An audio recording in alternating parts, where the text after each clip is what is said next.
Hi there, it's Karen with a video today about how to make this Harry Potter card using Tonic Square Layering Basic die set. Often when people have dies like this, they just use them for matting and layering, just creating square shapes. But I thought I'd use them in a slightly different way to create this fun card for anybody who loves Harry Potter. To make this, you are going to need a card blank. You're going to need some silver or sort of jumper colour card and some black card for the outside of the robe, and also some cardstock that's going to be a similar colour to the tie and the jumper. So to start off, you're going to need your silver piece of card, and if you collect 2 of the dies and just position them like this. I mean, the great thing about a square is you can move this up or down to create thinner or wider. You've obviously got the other different sizes in the die set too. I'm not going to do die cutting because I think most of you know how to die cut, and if not, there are some great tutorials online. Just take them into position before you start to make sure they don't move, and once you've die cut them, you're going to end up with 2 pieces like this. Now the reason I've done 2 pieces and not just done 1 is to try and add a bit of texture to the card, and when you look at jumpers you'll notice that they've got a slightly differently woven part at the top near the neck. So I thought I would try and recreate that look, which is why I've used the square layering dies like this. So just need to stick it on. So let me just add some glue. I'm using white adhesive. I like wet adhesive because it gives you a bit of drying time to be able to move. Just pop that on. So just position that on the card blank. Okay, which I've just noticed has got a slightly rough edge where I've not cut it very well, and then do exactly the same to the top part. There we are. So add the glue, so you end up with this kind of look. Now you're going to do exactly the same again, but with the colours of the school. So I've just created a larger one, thicker one, and a thinner one. Okay, and if you do this, it means that you haven't got to do 3 lots of die cutting. You can just do 1 lot and stick it over. So what we're going to do is we're going to position it on like that. Don't worry about the fact that it's going over and it doesn't fit exactly, because it's going to be hidden by your black pieces. So all I need to do is trim those bits off.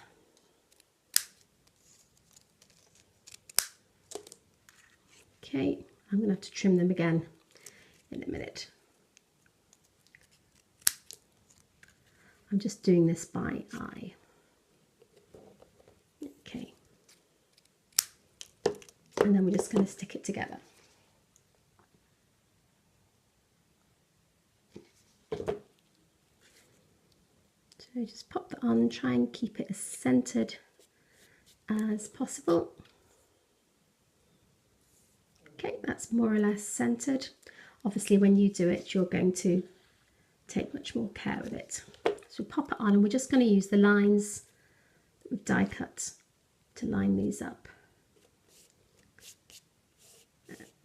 Okay.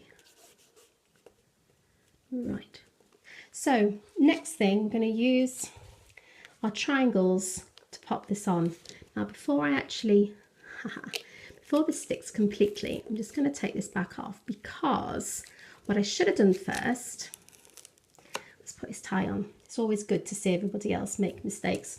So we'll leave that until we've actually positioned the tie, and we'll just cover the underneath part of the tie. So we've got our little parts here. So we're just going to position those on. Now, what we're going to do to make the sentiment, the best thing to do is to actually stamp the sentiment before you actually place it on the card. You can do it last.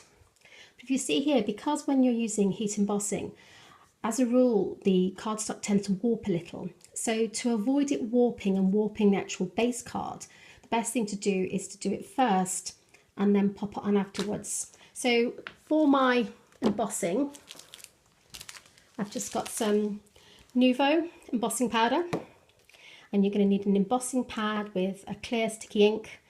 This clear mark one is perfect for the job. And the stamp set that I've used is this Reach for the Stars stamp set, also by Tonic. And you can see here I've just used the Have a Magical Day because it ties in brilliantly with the theme.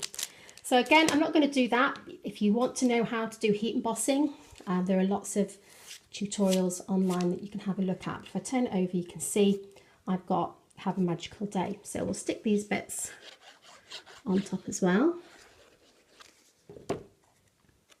Trying to hide my slightly dodgy cutting. Let me just cut this so that it's flush, so it's not sticking out.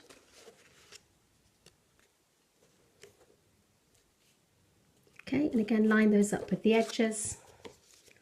Put some glue on this little part here. And just fit it onto the card. Okay, so we're nearly there. Now for the, to help if I'd stuck enough glue on there. For the collars, you're just going to use some triangles of white cardstock. And we'll pop those on after we've made the tie. So for the tie, I've just cut out a simple tie shape. And you can see here my mistake there. It needs to go underneath. Okay, and we're going to have to just pop those back under there. Okay, see where we're going with this? So cut out your shape and then trace round and cut another one, because again I'm trying to add some dimension. I'm going to actually pop this up with foam pads, so I want 2 of those. So I've done the bottom part. Let me just move that out of the way. So I've put some little strips of the yellow. So I've done that for that part now. So all I'm going to do is stick them on this bit and just stick them at a slightly different angle, because obviously ties don't look absolutely the same because they're wound round and knotted. So we're just going to use a slightly different angle. So just put some glue on. Okay, so there we go. We're just going to trim it off afterwards. And the third one. There we go. And try and keep the width between each of the stripes roughly the same, so it looks nice and neat. And then ideally you would want to leave it to dry. I'm just going to trim around now. Try and cut as flush and as neatly as possible to the edges. Having a good sharp pair of scissors always helps. Okay, get rid of that. You can see the top of my tie there. So all I'm going to do now is use some foam pads. Just pop one on there. Now, if I'd done my planning correctly, I wouldn't have put the outside bits on until the end. So don't do as I've just shown you here. Wait until the end before you put these bits on. But all we're going to do now is put the tie on. We're going to level, so measure the tie. Just remove this. Okay, just going to measure the tie against the top. And if there are any bits sticking out there, we're just going to trim those off. And trim the other bit off. Just check that one fits okay. And then we're going to stick this down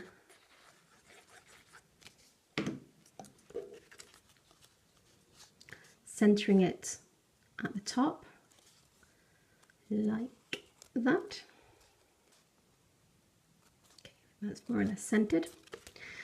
Okay, then we can put the jumper part on. Okay, hopefully you'll have watched the video through, looked at my mistakes and decided that you weren't going to do those. Okay, so there's the jumper part, which nicely covers the bottom of the tie, so you can't see those bits. And then if we just add a bit of glue there, that will stick those down there. Try and make sure that's flush with the edge, and do the same on this side as well. There we go. So there we've got the basic bits. Now we just need to add 2 little collars, which I've just made out of triangles. So if we just add a little bit more foam, I'll just add one. You could make it a little bit more secure and add a bit more. So I'm just going to pop that over. Just make sure the end is flush with that end. There we go. And the same with this one. Take the foam pads off. And there you've got your card. Okay, all ready to give to that Harry Potter fan in your life. Now you could change it up, make it look a bit different. You could make it for some of the teachers in Harry Potter. Obviously do it the right way around, not the way I did it. But if you wanted to make it a little bit different, you could follow exactly the same idea. Just take the rubbish off. And if you see what I've done here, I've followed exactly the same idea. But instead I've done a full length tie. I've used a different sentiment from that same stamp set. But what I've done is I've used the square dies to cut out the same. So I've cut out the same sort of thing as I've cut out there.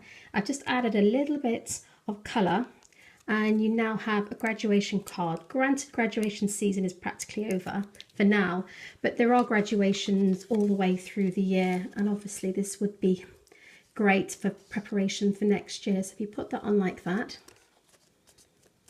and then just add a little bit of glue there, and a bit on this side. If you were doing this less quickly, you'd probably want to put a foam pad down the side as well. And there you've got a graduation card as well, with a thoroughly appropriate sentiment. But if you're wanting a new school card, imagine doing this card again with the school colours, or if you're doing an invite, a bow tie for a reception evening, or even a stag weekend. There's lots and lots of ways that you could use this simple die set really, really effectively. Thanks for joining me, and I'll see you soon. Bye.